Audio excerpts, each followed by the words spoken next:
expertise in, and what I do have an authority to do is make assessments of criminal conduct. And we've done that in relation to the recent events, and you can see that in the report. And the only conclusion you can draw is that the Israeli army is one of the most criminal armies in the world. North Africa into Europe, that's even less likely now. So the bottom line is, I think the next step in this war is an all-out war on the part of Israel and Hezbollah against each other. The very high probability that Iran will now move into the conflict to support its friends in southern Lebanon, because I don't think they're going to stand by and allow Israel to destroy them. That brings in Russia, and that also opens the door to Turkey. And I think the Russians will tell the Turks, if you want to move on Cyprus, we'll support you, because we understand that's a vital strategic interest for you. You don't want Cyprus to become the aircraft carrier for your enemies.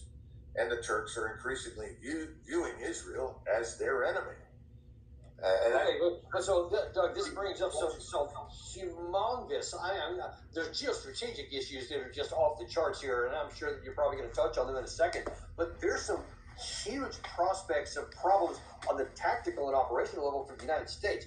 We're already into the red in some of our stockpiles of ammunition because we've been given so much to Ukraine. Now we signed a 10-year prospect to allegedly let that turn into basically a forever war.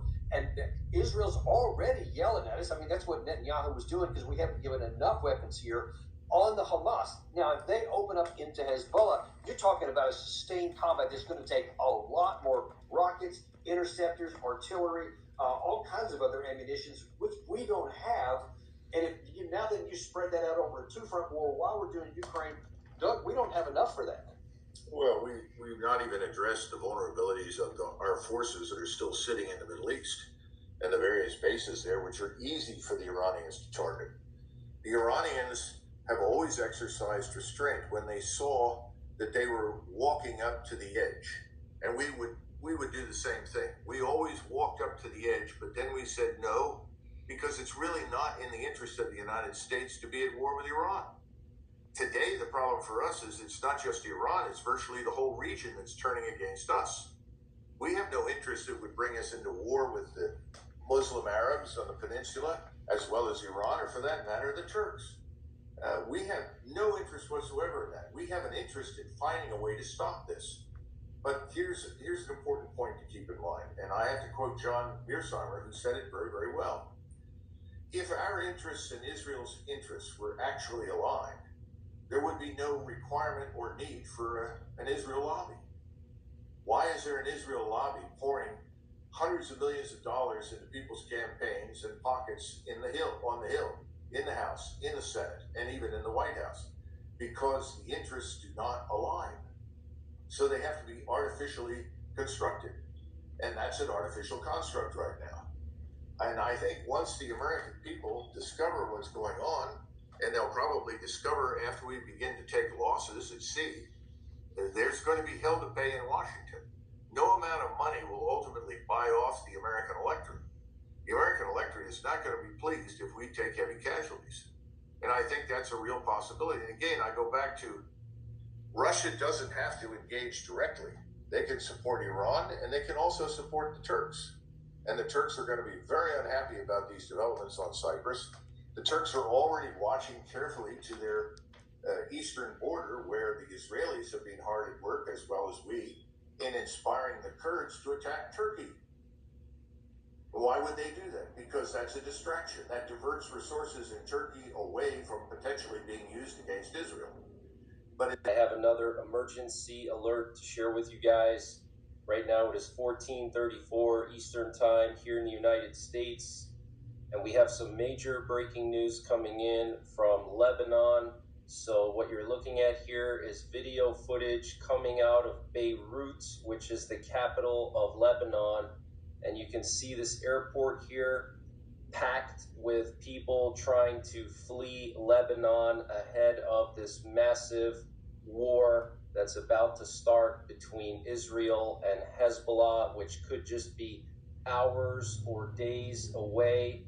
We also have some breaking news that Israel has started to deploy major infantry and armored forces to the border of Lebanon. This is being reported by Ynet News, and we're hearing that planes are leaving the Beirut International Airport every few minutes. Okay, so this is absolutely insane, and when this war kicks off, I will be live streaming 24/7 to cover this. So make sure you're subscribed, make sure you have the notifications turned on, make sure you're following me on Telegram and Twitter. And Kuwait has announced that they're going to be increasing the number of flights to Beirut to bring some of their citizens back to Kuwait. And this comes after Canada announced yesterday that they were preparing to evacuate 45,000 Canadians that live in Lebanon. And Haaretz News is reporting that Israel is about to end their operations in Gaza to focus on their war in Lebanon. And CNN is reporting that U.S. officials reassured top Israeli officials that if a full-out war were to break out between Israel and Hezbollah, the Biden administration is fully prepared to back its ally. And Israel has informed the U.S. that it will start its attack on the southern part of Lebanon through the ground under the cover of intense airstrikes. This was reported by CNN. So they're going to be doing massive airstrikes, and they're going to also be doing a ground operation as well, very similar to what they did in Gaza, but the airstrikes are going to be much more massive because Hezbollah has thousands and thousands of artillery units that can do a lot of damage to Israel. So Israel's going to have to neutralize all those artillery units. And it's very likely that the U.S. and Great Britain will be involved in the air campaign. It could be something similar to shock and awe in Iraq in the early 2000s. Could be like 2 to 3 days of just bombing all these artillery units to neutralize them so they don't devastate Israel.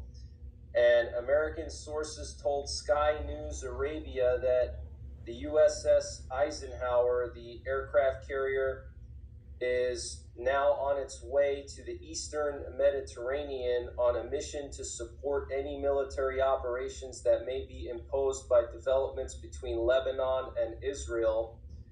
And this comes a day after it was announced that the Eisenhower was leaving the theater to go home to Norfolk, Virginia. And the Teddy Roosevelt aircraft carrier, which is currently in Asia, is going to head to the Red Sea. Guys,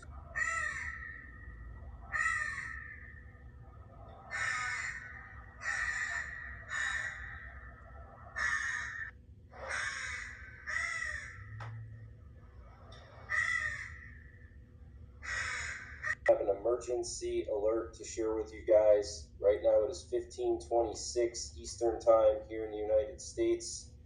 And we have some major breaking news coming in from the Middle East and from Europe. So what you're looking at here is some new video footage coming from northern Israel. And you can see a massive amount of Israeli armor being moved to the border of Lebanon. Here you can see what appear to be Israeli tanks and artillery pieces, as well as some armored utility vehicles. So this is absolutely huge, guys. It looks like we're just hours or days away from a massive Israeli air campaign on southern Lebanon, as well as a following ground invasion